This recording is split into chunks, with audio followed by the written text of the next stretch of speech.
Hello, welcome everybody. We're just getting started, letting people in, and we'll be get starting in just 1 minute as people are able to join the session.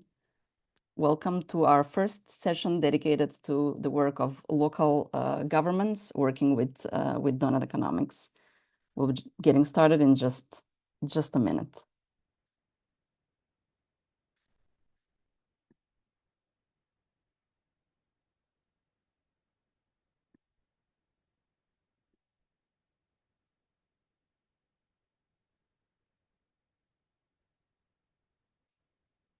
Welcome everybody. Welcome. Thanks for joining us. I'll get started so we make the most of our time today, and as people will be joining in time for the main focus of the session, which is really the presenters. Thank you and happy Global Doughnut Days. My name is Leonora Grčeva. I'm the Cities and Regions lead at the Doughnut Economics Action Lab. So I support the work of local and regional governments that work in various ways with Doughnut Economics. So over the past 3 or 4 years, we at DEAL have been learning with and from cities that have been picking up the tools and concepts of Doughnut Economics, adapting, contextualizing, and developing their own strategies, processes, plans, and workshops, tools, all based on Doughnut Economics. Till now, over 90 places around the world have started working or in some way exploring these ideas in their place, and over 50 have already formally brought the ideas and tools into their policies and processes. So today we're also very happy to be launching the version 2, the update of the Cities and Regions Let's Get Started guide, a guide for everybody working in, with, or advocating for the work of local governments that offers many ways to get started, and now has been updated with 12 case studies from 12 places around the world, contributed by those that will lead the work in the places. I'll share the link to the tool in the chat. And today I'm very thrilled to be joined here by a group of brilliant change makers from local governments who have contributed some of those cases. And each of them has been leading the work with Doughnut Economics in various ways. Let me also just share my screen.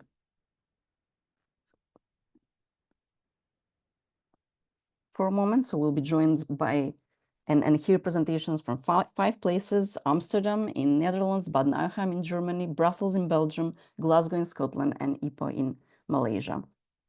And without any further ado, really, and this is just sharing the kind of an image of the new guide that we will share the link to in the chat.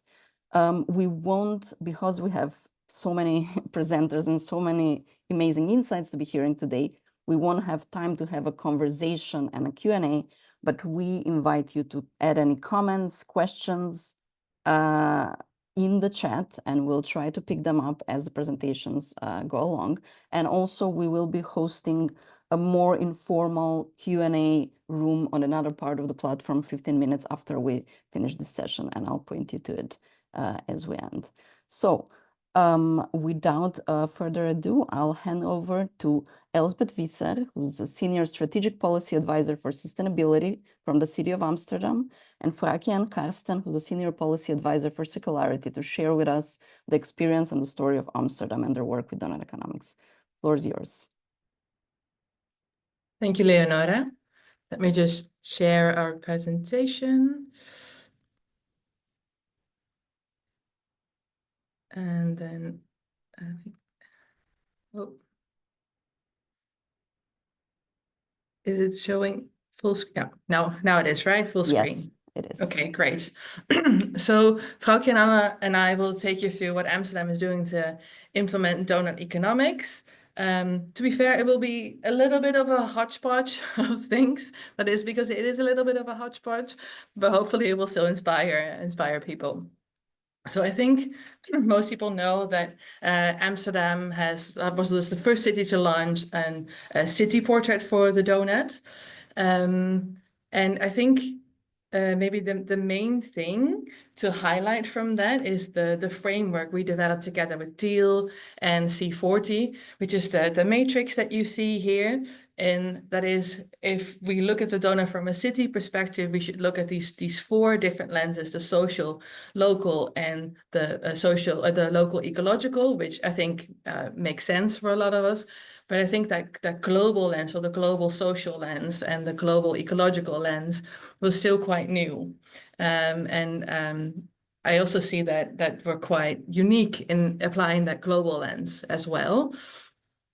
To just give you an example of how we're implementing more that global lens, so we have a circular monitor, and that monitor looks at the natural resources we use in Amsterdam.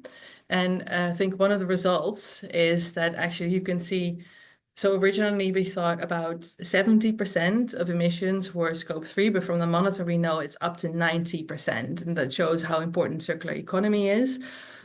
And we've also calculated, so if you look at the economic value of the products that we use, or the natural resources that we use, it's about 27 billion euros. But if we then take into account the ecological cost, it's another 27 billion euros, and the social costs. So these are all costs that happen in the supply chain. So outside of Amsterdam, outside of the Netherlands, probably, that's another 4 billion euros. So basically, if we take these things into account, our product should be 160% more expensive. So this framework that we have for the donut, or the matrix, we've applied it to several different important policy documents. So for example, we have our local economic vision, that is a new Amsterdam spell that you see here. Sorry, we don't have these in English. So our local economy vision mentions it. Our mobility vision is now, instead of focused on how can we get how can we facilitate the most mobility possible, it has rethought what does mobility mean in a city, or what does public space mean, and maybe we shouldn't be focused on mobility as much as we should see public space as a living room where people come together. So it's the social aspect, but also doing less on mobility also has ecological advantages. So that's sort of the triangle you see there. And the other one is the comprehensive vision of Amsterdam. So that's the spatial planning up until 2050. Also, it mentions the donut. That means that not all policy documents are focused on the donut, as I noticed that sometimes people think that, oh, and now in Amsterdam, everyone is implementing the donut in every policy. Unfortunately, that is not the case. So it's still quite dependent on people who know the donut, want to work on it, have like the enthusiasm to bring it in these policy documents. So that is, I think, a vulnerability. And what you also see that often it is mentioned, but I think people don't always know yet what that would mean. So for some of these things, we're also still thinking about what it would mean to really implement the donut, for example, in our comprehensive vision. So given that now you see it's quite dependent on different people doing different things, I think you can see that what we need is a more systemic approach. So like a few other cities, we developed a decision-making tool. I will say, though, it's not as as sophisticated as the tool that Cornwall developed. I'm very jealous of that one. But so this is a bit more basic, and it's also not officially based on the donut. In the Netherlands, we have a concept called brede welvaart. It's something like broad prosperity. It's similar to the donut in the sense that it looks beyond GDP. But I will say it's less systemic than the donut. It still looks at things like one of the topics is consumption, for example, meaning we need to protect consumption, which I feel like it's not really in donut thinking. However, there is a lot of traction in the Netherlands for this. So our municipal executive wanted a tool. So we've developed a tool based on this concept. And what you see sort of an image of what it could look like, what we bring to the municipal executives. And basically what you see in red and green, those are those pros and cons for certain topics or when it comes to certain themes. So, for example, we have here natural capital, but also things like economic capital, security, housing. So if we bring a certain policy proposal, how many pros and cons are there? And so it should help the municipal government in making decisions, but also in our council. But for now, it can only be requested 5 times a year, 5 times a year by the municipal government and 5 times a year by the council. So it's still quite minimal, but we are also working on other things. So all of these things, I think you have 3 things here. I could have a whole webinar just about these, like one of these 3 things. So it will be quick, but if anyone has questions, you know where to find us. So another way we are approaching this systemically is that, so our city is divided up in 10 budget programs. And since a few years, all budget programs are required to report on what they do on sustainability, so the climate, equal opportunities, democratization, and digitalization. So even if you work in education, you will still have to show what you are doing to combat climate change. So this is sort of making a lot of these different donut topics everyone's problem. So we should all be working on this. It's not just the sustainability department that works on sustainability. It's not easy. I mean, we get people like, what am I supposed to do? I work in education or in housing. What's my responsibility? So we are developing tools for this, but this is something that will take a few years. Another thing is that what we're doing is we're working towards a climate budget. And in our case, a climate budget means basically a carbon budget. So we have calculated the CO2 emissions of every budget program. And in the next few years, we'll be assigning basically carbon budgets to those programs and reduction paths. And another way that we're working on a systemic approach is that in our investments, we are working on what we call an avoided cost method.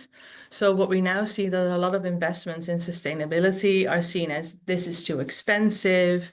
Mostly it's too expensive. But if you take into account the cost that you are avoiding in the future, not just on climate issues, but also on social issues, just for example, electric ferries are more expensive than diesel ferries, but what we are avoiding is air pollution and thereby, the health cost. So we've developed a taxonomy. You can see sort of a picture of the taxonomy. Unfortunately, we only have it in Dutch. To take into account, like in our investment decisions, like take into account at least the climate more. These were my slides. I'll now hand it over to my colleague Vrouwtje Anno, who works more with like initiatives in the city itself.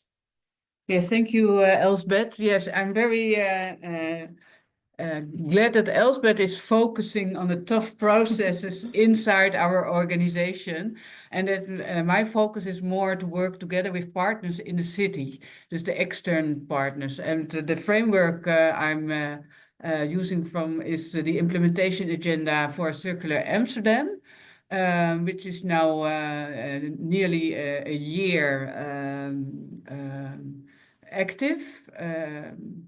And you see here the image with a lot of goods and materials, but in the middle you see together with the city. That's a great priority in this agenda, and that's what I am involved with.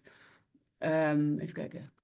And that for me, that means in my part, we have together with the city, with the entrepreneurs, but for me, it is together with Doughnut-driven neighborhood initiatives. That is my focus, and what we are doing is we are developing a support system that meets the needs of those initiatives, and that finally contributes to the systemic change that is needed to realize the circular society. And we do it around 4 pillars. You see it mentioned. And recognition, financing, capacity, and space. And for me, it's really interesting to experience. And that's why we're now setting it on the first place, recognition. Recognition is so important for all those many initiatives in the city who are already active on the Doughnut and doing the right things on a new way, and that they can be seen more, that they can have a better position, and that we see them also as partners to work together. And we experience that gives a lot of energy in the city. And we are now just starting a program about these pillars. I don't mention them all because of the time. And this year and next year is just building up everything. And hopefully in 2026, the last year, we will speed up, and also with the budget we have, 5 million euros, that it can expand more at the end by working with a lot of different partners. So that's our goal in the end. And why are those initiatives so important? That is, I think, because they are really good examples in the city, giving the circular society, making them tangible and accessible for all the people who live and work in Amsterdam. So we want that every neighborhood should have such an initiative.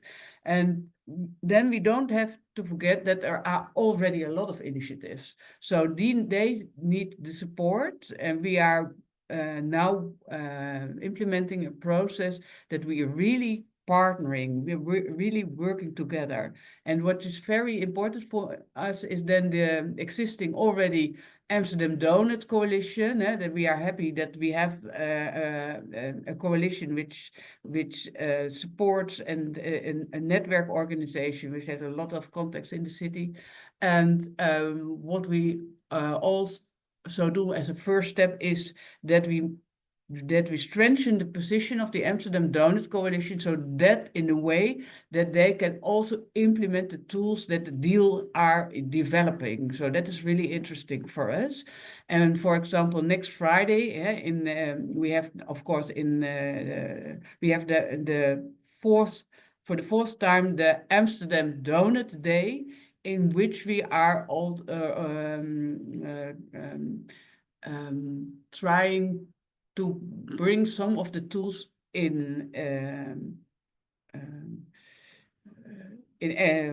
practice, together with initiatives, entrepreneurs, and a lot of my colleagues, to work together, to network, to see how we can build together an ecosystem for around those Doughnut-minded initiatives in the city. So that's what I am involved with this whole process, and it's very exciting. It's also not easy, because I still have, like Elsbeth, we have our big organization, and we have to get to reckon about the limitations that are there. But because we work together with the city, it gives a bit more freedom to experience and to have to use the knowledge and the experience that is already in the city around the Doughnut. Thank you so much, Frauke and Elsbeth, for that. I also learned so many new amazing updates of what you've been doing in Amsterdam. And I really appreciate how you frame something that we continue to learn. These ideas of Doughnut Economics and the tools, they're powerful. They resonate in so many aspects. They can be used in so many different ways in local government, but not as an all-encompassing tool for everything at all once. There is no such thing as a city doing a Doughnut or Doughnut Economics, and then that's all a city does. So it's about finding the different spaces, and both, you're doing it both in a very budget, finance, internal decision making, and empowering the local community kind of way that really shows kind of the very different things you can be doing and completely different interpretations of what the ideas can come to. Thank you so much. Yes, Elsbeth, sorry. No, I just said thank you.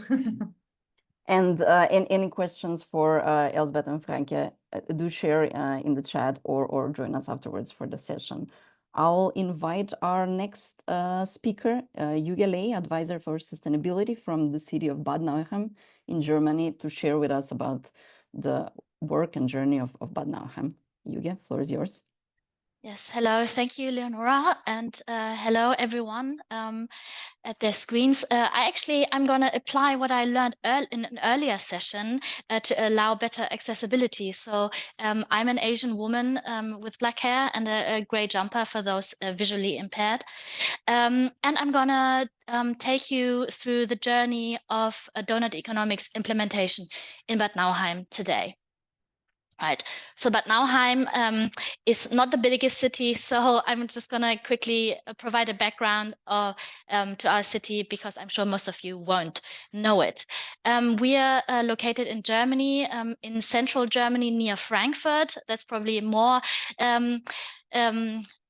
familiar with this place, and we're 30 kilometers north from Frankfurt, and we're in an exceptionally fertile region with lots of farmland around, and we are a spa town, you call that in Germany. So we are a rehabilitation city where people come to get healthy. So health is a very important factor in our city, and we have 14 clinics in total. So yeah, this is a very big, the health sector is a very big sector in our city. We also have a few little quirky knowledge things. We have Elvis Presley lived in Bad Nauheim back in the day when he did his military service. So we have a lot of visitors from all around the world who come every year to Bad Nauheim. So that means we are around 34,000 inhabitants, but our infrastructure can hold up to 60,000 people. Our political setting at the moment is that we have a city council that consists of a coalition of conservatives, Greens, and Social Democrats, and both our mayor and first councillor are independent, so they're not bound by party politics. So just an understanding of where I work and the structure, the administrative structure here in Germany and in Bad Nauheim is we have the city council, which is elected from the citizens here in Bad Nauheim that make up the highest decision-making council. We have a smaller elected decision-making council, which is the magistrate, then the administration that I work for is divided between the mayor and the first councillor. So I'm in the Department for Central Management, and my responsibilities are innovation, sustainability, and climate. But what is important in our context as well is that whatever I do in terms of sustainability doesn't just cover the city administration in terms of like the elected officials, but also our associated companies, which is in Bad Nauheim, it's the Housing Association, which is 100% public energy supplier, and city marketing. So whatever I do in terms of sustainability covers all of these areas in the city. So I started my position in mid-2021, and my job was specifically to embed the Doughnut in Bad Nauheim, to use it as a vision for connecting things that are already happening, because we all know that every city is doing things. Every city is doing things in and around sustainability, but what wasn't existing at that point was a strategic umbrella that brought all the efforts together. So that was one of the first things that I did. And also we used the Doughnut as a screening and monitoring tool to enhance transparency and accountability, to then really build the cornerstones of real transformational change in the city. As most cities, we use the Doughnut as a vision for Bad Nauheim and as a tool to get there. And the questions that we're asking ourselves is how we as a city can be home to thriving people in a thriving place while respecting the well-being of all people and the health of the whole planet. So this is kind of, with this understanding is how we started our journey. And we took Amsterdam as an example. Of course, at that point, it was Amsterdam was like the example, the North Star that we looked at. And we started with the city portrait methodology and tried to assess or try to understand what are all these different things that are already happening, and what are the connections between these different things as well. So just to create an understanding of what the Doughnut is about and where we want to go. And so this was done in a series of workshops with the upper management level of the city administration as well as the associated companies. And based on this understanding of the Doughnut, we then adapted Bad Nauheim Doughnut, where we used the dimensions of the Doughnut and looked at the ones that are specifically relevant to our local context. But our focus there was also on where are our areas of influence. So this is our city Doughnut. And with this Doughnut, so this is the basic and the vision kind of that we're working towards. And after we had this vision, we brought it out to the public. Excuse me. We had wide scale public participation forum, which span over the course of 8 months. We randomly selected citizens because we wanted to make sure that is as representative as possible of the citizens here in Bad Nauheim. And we had, in the end, we had around 90 to 100 people who were co-creating measures for the city to get into the Doughnut. This process was, we had a focus on the local ecological dimensions, and this process didn't just involve those 100 citizens, but also local businesses. There was a feedback loop with local businesses. There was a feedback loop with local civil society actors, like local groups that are active in these spheres. And we had a wider online participation where every citizen of Bad Nauheim could feedback on the different measures that were co-created in this process. Out of this process, we managed to co-create 21 measures that went directly to our city council. And as of this year, they are also passed. So the biggest step is taken, and hopefully we can now start implementing those things.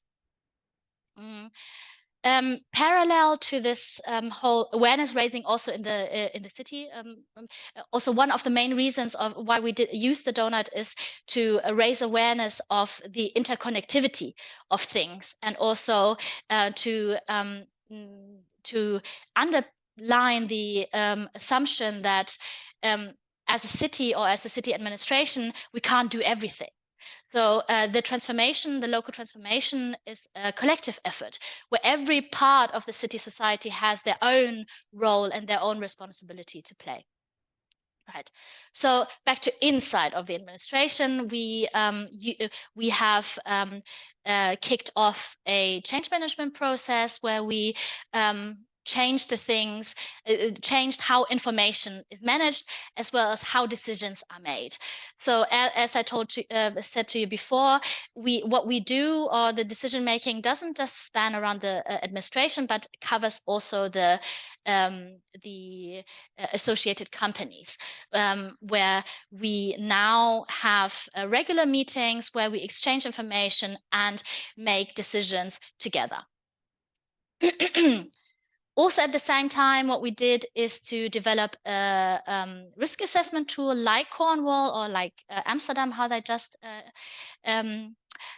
said, and we're still in working. So in the top right corner is the first version, and at the moment we are programming a software tool for it, where which is used to assess measures and policies according to their potential impact on every dimension of the donut. So we can make more transparent and more holistic decisions when we do things, and also adjust things in the planning process. At the same time, the tool will also have a city portrait visualization. We're currently still working on the indicators, which will, like in Amsterdam and other places, just show where we are stood in terms of the dimensions of the donut.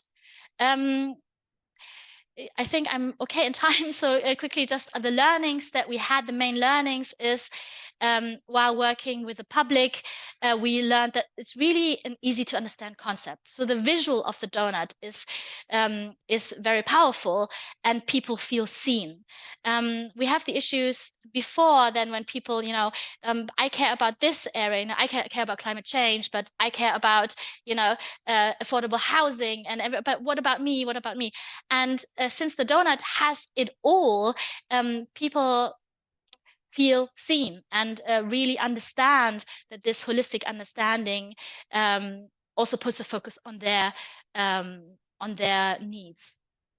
So that's what we found was really powerful. Then at the same time, it highlights the interconnections and synergies between the different dimensions, and it brings the people together. It's not like I'm working on this field and what you do, I don't care, but actually what we do can feed into each other. At the same time, it provides a framework to rethink processes and structures and provide the basis for change. But also what we found challenging, especially in the administrative context, is to balance this holistic understanding, and there's my timer, this holistic understanding, but not burden the project officers and civil servants with too much additional, or what seems to be additional work. So yeah, what I want to, I like finishing my presentations with this quote of a very famous visitor who also came to Bad Nauheim in 1920, who said, "I'm more interested in the future than in the past, because the future is where I intend to live." And so in this spirit, I think the donut is a wonderful way to look into the future and to look at where we want to go. Thank you very much. Thank you, Yuge. What a good quote to wrap up on, and thank you for presenting while sick. And also, I have to say thank you for hosting our first ever in-person gathering of local governments working with Doughnut Economics that we had this year. It was such an honor. It was such an amazing, to have you all on site and the exchange. And yeah, it was amazing. Thank you. So yeah, I will pass on. That's also to say for those of you in the chat that may be in local governments or working with local governments, considering working with this idea, we are as DEAL trying to support all local governments working with Doughnut Economics, building this informal global community of practice where we can exchange with each other, learn from one another, and hopefully once a year gather in person to do it in a deep dive way. I will invite our next speaker, Paul van der Straten, who's the project leader of the Brussels Doughnut in Belgium, to talk to us about the story of Brussels working with Doughnut Economics. Paul, floor is yours. Thank you, Eleonora. And Hello, also, sorry, Paul, very sorry. Just realizing that before I was inviting people to ask questions and the chat was apparently disabled. What is a webinar without tech issues? Sorry about that. The chat is now open. I know some have been asking questions to Amsterdam as well, but just welcoming everybody to drop any comments and questions, or just share how you're feeling and where you're joining us from, or anything else. Paul, apologies. The floor is yours. No worries. I'm going to share my screen. Yep. Okay, you see all my screen? Yeah. We see it not full screen though. Yeah. Yeah, Okay, great. here you are. Hello everyone, so my name is Paul and I'm working at implementing Doughnut Economics here in Brussels. And before we started in the content really of what we are doing here, I just want to say that maybe contrary of the other speakers today, I'm not part of the public authorities or administration. I'm part of a non-profit organization, civil society organization. And the story behind that is that in 2021, Barbara Tracht, the Secretary of State of Economic Transition here in Brussels, decided to make Doughnut economy as a frame, as a project in order to think about the economic transition. And she decided to mandate an organization, civil society organization, in order to do that. So that's why we are here as an organization. We are managing the project Doughnut, but we are working closely with the public administration and public authorities. I think as I've already heard, we try to implement like Doughnut theory in a systemic way in Brussels, meaning concretely that we try to apply at four different levels: the macro level, meso level, micro level, and nano level. And the macro level refers as the Doughnut portraits.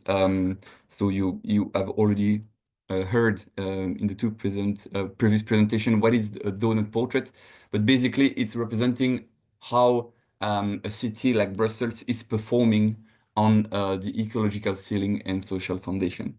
And our portrait is really designed to serve as a compass to guide Brussels towards the Doughnut just and safe space. And it more precisely, it aims at answer three main questions. Are we in the Doughnut space right now? And are we moving toward the space or not? And at what speed? And I'm going to share you a new tool.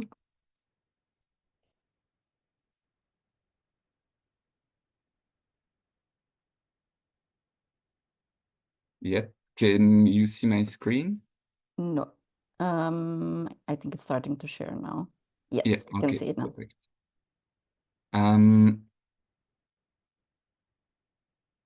Yep. Here you have the Doughnut portraits, and you have the four different lenses. Oh yeah, it's in French, sorry, but I'll explain in English. It will be all right. So you have all the dimension that we have covered in order to illustrate how Brussels performs. With this tool, you can sort of try to navigate in the Brussels Doughnut portrait.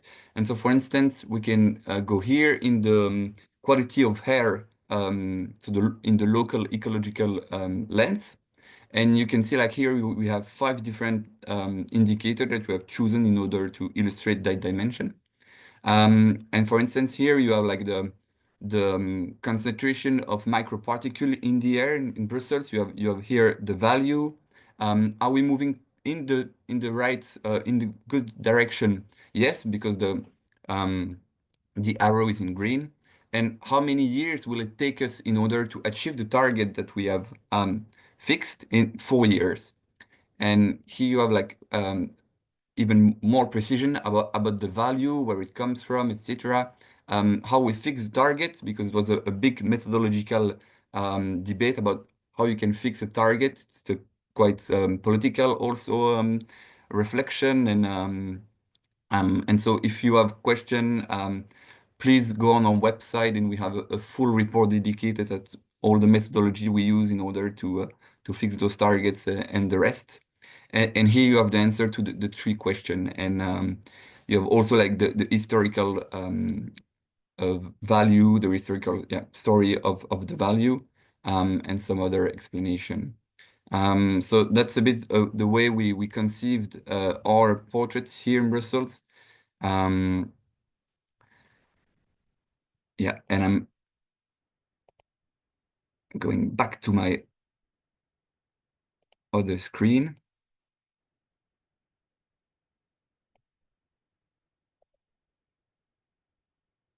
yeah, so that was the macro level.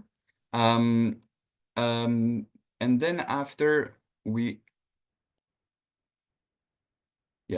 also work on the meso level, which refers to the level with public strategies and plans, public plans. And we have mainly worked on specific public strategies, the shifting economy. So it's the economic transition regional strategy here in Brussels. And so on that regard, we have really worked hand in hand with the public administration and the cabinet of Barbara Tracht. And basically, it's a big plan with more than 200 measures. But the general idea of this plan is to try to push all the economic actors of Brussels towards the donut space. And how they intend to do it is by public, financial incentives. So all the public finance and subsidies, etc., will be in this year has been increased for actors that can demonstrate that they are doing some efforts on the environmental or social dimension. And in 2030, all the public subsidies and financial support provided by Brussels will be only dedicated to those economic actors that can show that they are doing some efforts in order to try to fit in this donut zone. So that was the meso level. We have also a big part of our work was working with the actors, the economic actors, so private companies or organization, and we have run a couple of workshops with those actors by mainly doing two things. Firstly, we usually try to confront a bit those organizations with the broad and holistic view of the donut. So using the four lenses in order to analyze their activity and where they have impacts and so on. And then after also going through the 5 layers of the deep design and to have like the complete experience of the donut. So that's what we are mainly doing here in Brussels with the private and organization or non-profit organization too. And lastly, the nano level refers more to the what we are doing in order to raise awareness and educate a bit the public here. So we give a lot of presentation of what is Doughnut economy and how we apply it here in Brussels. In this work, sometimes we are also generally more for the younger public, analyzing some of our everyday object through the 4 lenses.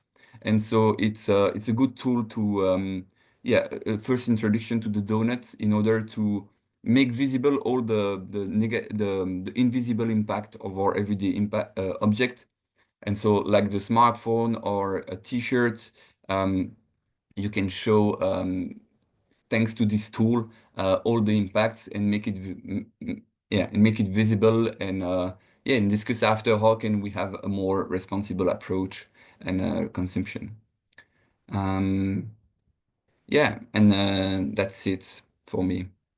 Thank you so much, Paul, for sharing that and for all your work. I feel like you've been in a really unique spot to work yourself and with the team at so many different levels with so many different actors, and also Brussels have brought in this kind of 4 levels framework where you're really showing in a systemic way what we were talking about before, that you can work at different levels in many different entry points that are independent and interdependent at the same time.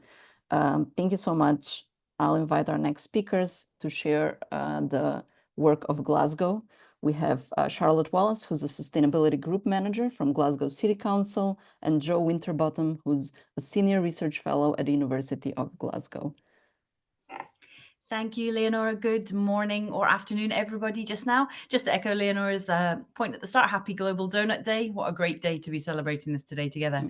So my name is Charlotte Wallace, and I'm here representing Glasgow City Council. But really just to reiterate as well, the work we've been doing in Glasgow has been very much about working in partnership. So I'm delighted to be sharing the presentation of this session today with Joe, who's going to join in on the presentation for the second half. So you'll get to hear a little bit more from Joe later on. So what are we hoping to cover today? I guess firstly, just to reiterate that this is going to be quite a quick overview of certain aspects of what we've been doing in Glasgow and how we're translating Doughnut Economics into something which is operational for us here in the city. But even though it's an overview, both Joe and I are happy to either take questions in the session later on or to kind of follow up conversations on email if that's easier for anyone. So in terms of the content for today, sorry, Joe, Joe's moving the slides for me. We're going to do a quick overview of the Glasgow context for you to give you a little bit of an understanding of our journey, to talk a little bit about the city-university partnership. And one of the key achievements, obviously, of that piece of work has been the development of the Thriving Glasgow portrait, which we'll talk a wee bit about. And then we're going to have a look at some of the work that's in progress and underway across the city at the moment, and some of the challenges and opportunities that they present to us. Thanks, Joe. So firstly then, a little bit of background around Glasgow. Glasgow is Scotland's largest city, and it's known for its parks, its history, its culture, its architecture. But at the same time, Glasgow is facing significant challenges, those that we feel through the impact of climate change, through health inequalities, through poverty. And it's quite a challenging time for us in Glasgow, trying to juggle all of these different aspects in terms of what we're doing. But as a city, what we do have, though, is this long-term commitment to tackling the challenges. We're actively working together with lots of stakeholders from across the city to try and do this. And the content that you can see on the slide just here shows a bit of a snapshot of our climate journey. Just by way of an overview, in 2010, Glasgow set up something called the Sustainable Glasgow Partnership, which was aimed to help us to bring people together, to collaborate on these kind of really tricky systemic issues across the city. And its initial focus was actually on emissions reduction, but over time this has expanded and developed to have sustainability, well-being, and social justice very much at its heart for the city. After the City Council declared a climate and ecological emergency in 2019, work quickly got underway to co-create our climate plan, which was finalised in 2021. And this really now guides a lot of the work that's happening across the city on the breadth of sustainability actions. The plan itself, you can see the front cover image on that slide there, covers 5 main themes: communication and community empowerment, just and inclusive place, a well-connected and thriving city, health and well-being, and a green recovery. So it's really broad in what it tries to do. It includes about 60 actions that sit inside it, including the development of a Glasgow Green Deal, which is about how we finance some of these actions moving forwards. It was around supporting hosting of COP26 in Glasgow, but also it had a commitment within it for Glasgow to join the C40 Thriving Cities Initiative, which is really one of the starting places for what we're going to talk about just now. So one of the key aspects, as I've said, to our sustainability work across the city is the extent to which we need to work in partnership with others. And a little bit to do with that is around our legislation and how our local authorities are set up in terms of our role and our remit. But also it's really about how can we have the biggest impact across the city. And we know that we can do that through collaborating with others. So it's a really big priority for us as a city council. And one of the great primary examples of that has been our partnership working, which has underpinned our work on Doughnut Economics, which has been with the University of Glasgow, specifically through the NERC-funded project called Gallant. And you can see what the acronym breaks down to there, which is Glasgow as a living lab accelerating novel transformation. So the vision for Gallant, the vision for this funded project is to develop whole system solutions for a just and sustainable transition delivered at city scale. And this is a 10.5 million 5-year research programme, which is enabling really wide-ranging work to downscale the Doughnut Economics to the city level for us. We believe that the approach that we're taking in Glasgow is a little bit different in many ways to some other cities, as it goes beyond the visioning that we see sometimes in city portraits to really involve the development of indicators, the acquisition of data, and embedding wherever possible the learning into policy and process as we move forwards. So slide 5, this slide here just gives you a bit of an understanding of the journey in terms of the development of our Thriving Glasgow portrait, which was one of the initial kind of key outputs from the Gallant Project Partnership. It was undertaken between January 2022 and April 2023. The Gallant Systems Transformation Workstream worked alongside the City Council, the C40 Thriving Initiative to co-create the portrait. And as you can see from the slide, that was kind of done in two separate ways. First of all was some desk-based understanding of the scale of the number of different strategies and policies that the City Council has to affect change across the city. And that's just a very small snapshot on the screen. There are a huge number of things that drive the direction across the city. So there's a first kind of bit of action to really map those across to the donut to see how best we could kind of untangle that and move forwards practically in terms of practical action. The second kind of key priority through the development of the portrait was to host a series of workshops, which were run to engage as many types of stakeholders from across the city as possible. They were developed and run to ensure that the vision was being created for the city and that it was grounded in the views of the people that live and work here, as with many other cities that we've heard today. The portrait itself sets a really strong vision for Glasgow to support well-being for all people within planetary boundaries. We actually understand that this is no small feat. This is a really ambitious goal, as we know, that's going to require active and ongoing participation on behalf of Glaswegians of all walks of life. And I think one of the things we wanted to highlight, that one of the key considerations has been to ensure that we use the processes and systems that are in place within the City Council to really embed this further. So the Thriving Glasgow portrait and its definitions were approved at one of our committees, which is called the City Administration Committee in August 2023. And the portrait was launched in November 2023. We had a fantastic launch event at one of our big museums across the city, which was really well represented from all different stakeholders. And you can follow the link on this slide just here to see more detail on the portrait.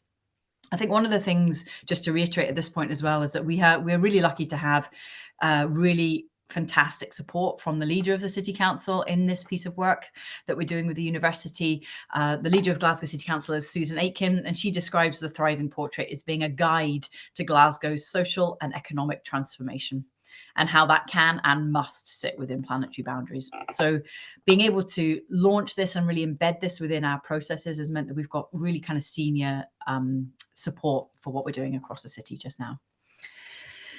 But what does this mean in terms of making this tangible and operational across the city? So to hopefully bring that to life a little bit, we're going to talk to you about some of the work that's underway at the moment. And the one that I'm going to talk about is something called our Climate Impact Assessment Tool. So this is an example of where our climate plan and the ambition within the portrait have come together in something very practical. So within the climate plan, there was an action for Glasgow City Council to create a climate impact assessment tool for all projects and policies that came through approval process. So in early 2024, we created our climate change impact assessment tool. And it included a requirement for policies and projects to be screened for impact against all 44 definitions of the city portrait.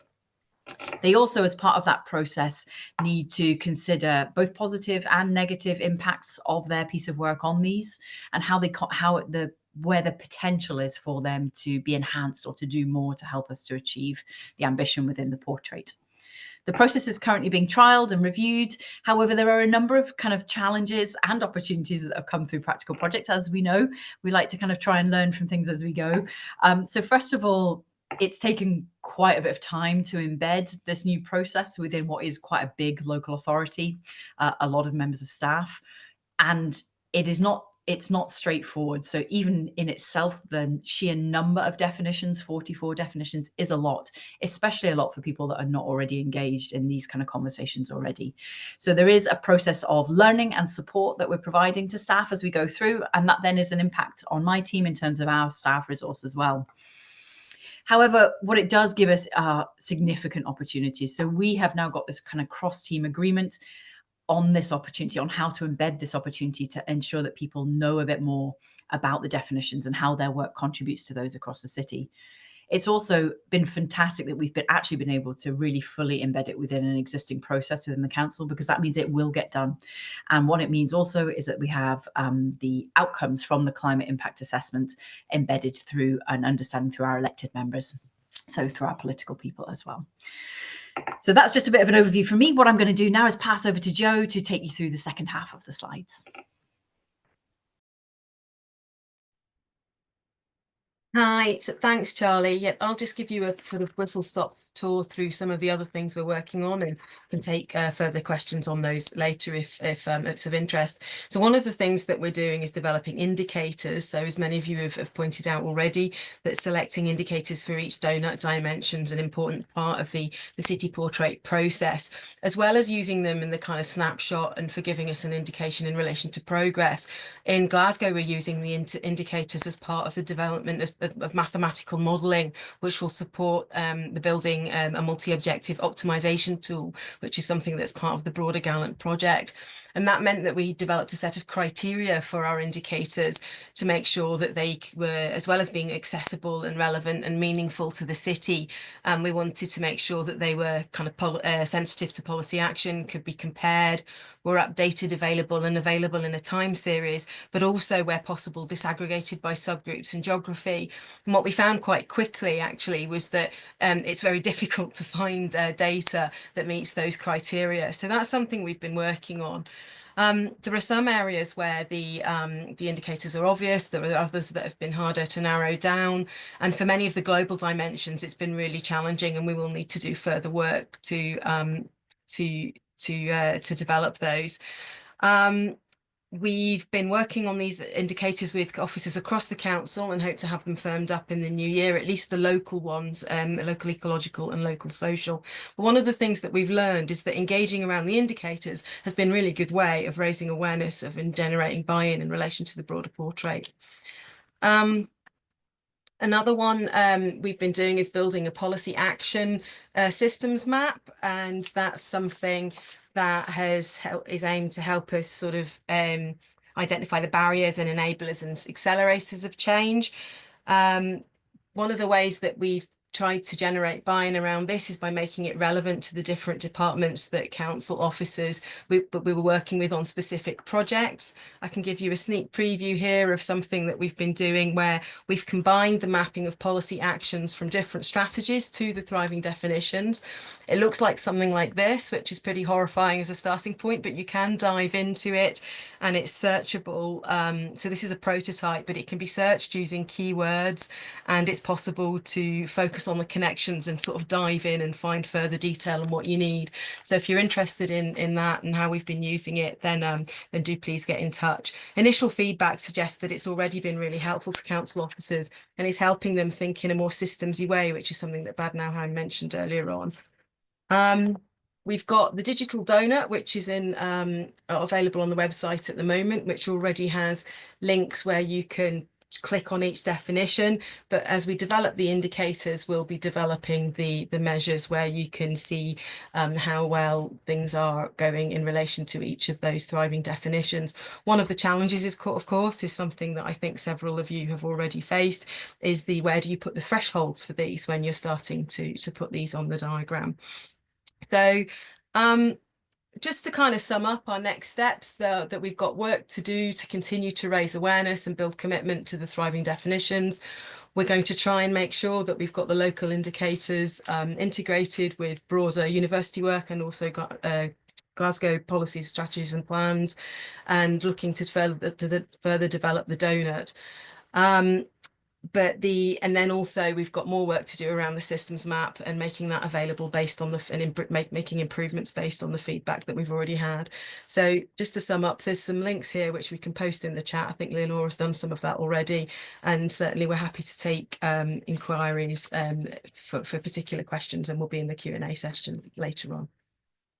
Thank you so much, Jo and Charlotte. And it's always so good to hear how much can come out of a powerful partnership between a city and a university, something that is often truly not harnessed enough. And to introduce our final speaker for today, another case of a powerful partnership working between actors, we have Dr. Zulkarin Mohammed, who's the CEO of Ipoh Doughnut Economics Center, who's going to tell us a bit about the experience of Ipoh in Malaysia with their work with Doughnut Economics. Thank you, Lenora, and good afternoon, Lenora, fellow panelists, viewers, ladies and gentlemen. My name is Zulkarnain Mohammed. I'm from Ipoh City Council, and I'm very happy to be here with you. If I can share the slides with you, share our experience in Ipoh City Council. We are learning. And first, I want to wish everybody a happy Global Doughnut Days. And we will be celebrating on the 13th of November with our primary schools in Ipoh. And also on the 24th of November, we are having Ipoh Low Carbon Day with City Council. We will celebrate Global Doughnut Days on those 2 days. Just sharing this information. And I hope I can work with the slides. And like I said, we are I hope everybody can see the slides. We can see them, Maysara. I believe Okay, Maysara will be switching them for you. I will be controlling them, and Dr. Zulku Oh, will stand by okay. for the queue. All right. Thank you, Maysara. That's our powerful partner from Sunway University in Malaysia. Okay, thank you. Okay, we're trying to have a resilient city, and this is part of learning process, like I said. And then we have so many plans in Ipoh. We inherited from the British the Town and Country Planning Act, and from there we have so many plans. But we hope Doughnut Economics will help us to reimagine Ipoh, city with identity, because Ipoh was one of the biggest how do you say that? It was the biggest tin mining city in the world at one time. We produced the most volume of tin in the world in the 40s, 50s, 60s. And in fact, there was a Mercedes-Benz logo big on the hill of Ipoh because at one time, Ipoh had per capita Mercedes-Benz, the highest per capita Mercedes-Benz in the world at one time. And then after the price of tin fell, Mercedes-Benz had to took down the symbol from the hill of Ipoh, and now we are trying to have a regenerative economy instead of a resource-based economy. Okay. Ipoh still remains green and eco-friendly, with 60% of its land still preserved as green areas, and we have so many ex-mining ponds, ex-mining land. We are reusing them. We hope for the better. And for example, lakes, we are turning those ex-mining ponds into tourism spots, and to try to have as green as possible, to use perhaps Doughnut Economics as a basis. We have one project. It's called Tasik Cermin. It's a glass, we translated as a glass lake. It was an ex-mining lake. And we try to preserve and rejuvenate the area, not only in terms of the ecology, but also in terms of the social. We are dealing with our partners in the private sector to have boating activities, but we ask them to have so that the composition of the workers are local and also comprised of. We have several ethnic groups in Ipoh, as in Malaysia, Malays, Chinese, Indians. So we want to have a fair representation of, in fact, of the workers in in the area of tourism. Okay. Okay, next. And also we want Doughnut Economics to be a means towards a resilient, human-centric city. It's more of a concept, we are not abandoning GDP-based economics. We will still will use GDP and per capita income and all that, but we're using Doughnut Economics, especially in terms of the ecological ceiling and also in terms of managing the shortfall of the social foundation. This is one of the old town of Ipoh. And our roadmap, we started in 2022, adoption of Doughnut Economics in the state. There is a master plan for, we have, like I said, we have so many plans. It's a matter of implementation. In 2022, in fact, Professor Kit Rayworth came to Ipoh and gave a talk on Doughnut Economics at the request of the state government. And it's more like a top-down approach. The state government made a master plan where at that time, I was the mayor of Kuala Kangsar, which is a royal town. And for Kuala Kangsar, the royal town, the vision was to be a global Malay royal town. But for Ipoh, is for Ipoh to be a Doughnut Economic City by 2027. When I retired as mayor, I came back to Ipoh and I was asked by the mayor, Datuk Rumaizi, to join back the city council. I was with the city council for 34 years before as a town planner. So I'm happy to join back, and this is our roadmap where we started a unit, my unit, and started in 2023 last year in May, and we have made some progress. Especially, we had a good cooperation with the state government, represented by a think tank called Institute Darul Ridwan, or the State Institute think tank, and also our knowledge partner, which is Hanway University, which we are very happy helping us on creating programs and having all sorts of buy-ins, educate the public, and educate. In fact, first of all, we have to educate our city hall officers and also heads of departments. We are shifting the narrative from a tin mining industry to a regenerative economy, and we are working good progress, but not as fast as other cities like Amsterdam or the other examples that we have seen, like Glasgow. But we are learning, and we hope it's not too late. And but the most important is to educate the public, which is a tough one. Because we have so many plans, and they say, "Oh, this is just another plan." But I strongly believe that it is going to work because this is part of our life, the ecology and also the social well-being.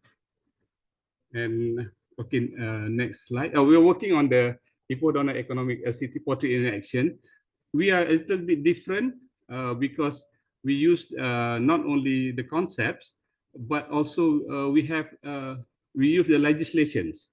I'm not sure about other cities, but we are strongly using our legislations, for example, Town and Country Planning Act, Local Government Act, and also Road Drainage and Building Act. Because in Town Planning Act, when we give planning permission, we give development order, we can impose certain things. For example, the use of solar, solar energy. We can impose the use of rainwater harvesting and things like that, which I think will help to expedite the process of turning Ipoh from a tin mining city into a more, which has a more regenerative economy. And this is part of the Ipoh Doughnut Economics City Portrait and Action. This is our action plan, and we are detailing it according to indicators and also indexes. And for example, we have 14 components for the social and 8 components for the ecological, and also indicators, 21 indicators, 33 indicators. We have experience using these indicators and components because we have the smart city master plan. We have this, the what you call urban. I cannot translate it, but we have these indicators for other plans, and we are merging them and see if they can work so that when we want to achieve Ipoh as a donut economic city by certain years, and then we should be able to do that. And some of the social foundation indicators, like some other cities that we have seen, food, water, energy, and all that, and we are putting this in the action plan. And also I forgot to mention, not only we use the 3X, which control not only planning permission, building control, licensing, approval, and all that. We will put, for example, social benefits in the licensing part, so that they will get insurance, and anything happen to the workers, but we're working with the insurance companies to give them the best possible price, so that it won't burden the licensees. And this is the ecological foundation indicators on biodiversity, environmental quality, land use, and all that. And we are trying to yeah, and then this is living within the Doughnut and Ipoh partnership for the goals. Most important, we are working with Sunway Center for Planetary Health, Sunway University, working with Institute Darul Ridwan and Hasanah Foundation, Yayasan Hasanah, and the government and the Ministry of Finance to working together. And this is the Sustainable Goals number 17, which embodies the principle that sustainable development. We are working together with all the parties. It's not a one-man show. We're working especially with Sunway Center for Planetary Health as our knowledge partner. I think basically, okay. Next, okay, feature demonstrator project that I would like to share with you. The key themes, the 3 key themes: regenerative, planetary health, and community empowerment for Ipoh. And next. Okay.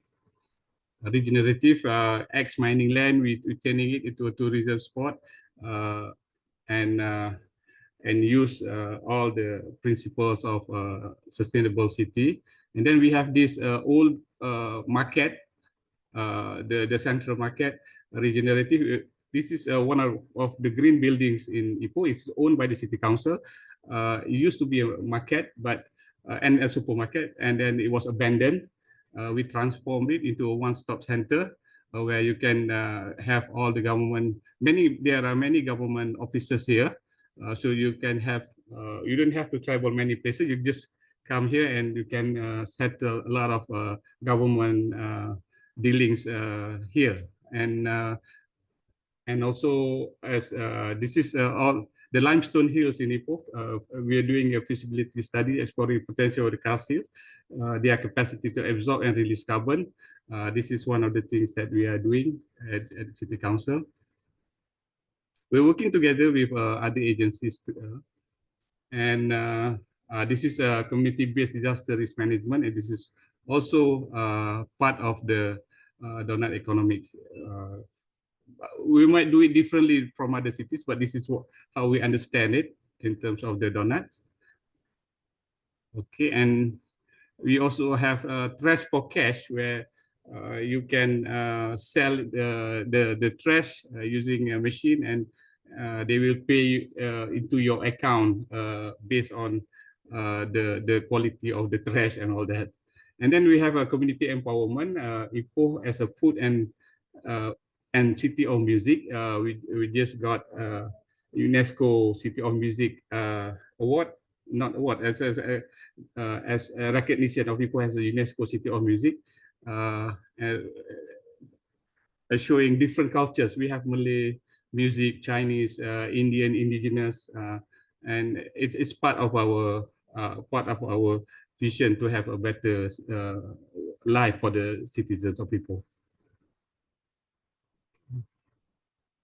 Okay, and I thank you. I think we have question and answers at the next session. And again, I would like to thank Dil, Leonora, and everybody. And like I said, we are learning, we are working on it, and hopefully we'll be as good as some other cities later. Thank you very much. And you'll be inspiring other cities as well. Thank you, Dr. Sulk. I know the time that we have doesn't do justice to talk through all your demonstrator projects, all the ways in which you're exploring what does it mean to transform an industrial town into a regenerative town, respecting the planetary boundary is a huge challenge for so many places that have relied on industries.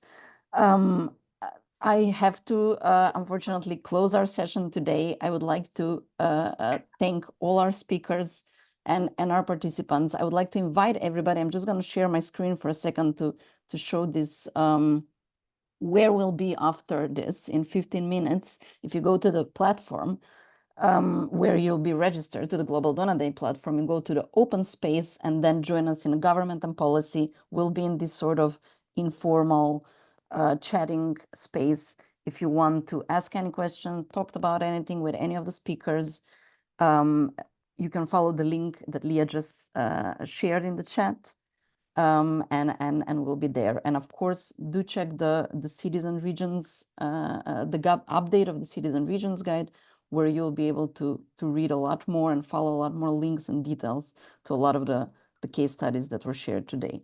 We have another session coming in the afternoon, so hopefully see some of you there. And thank you so much again for joining us. Bye.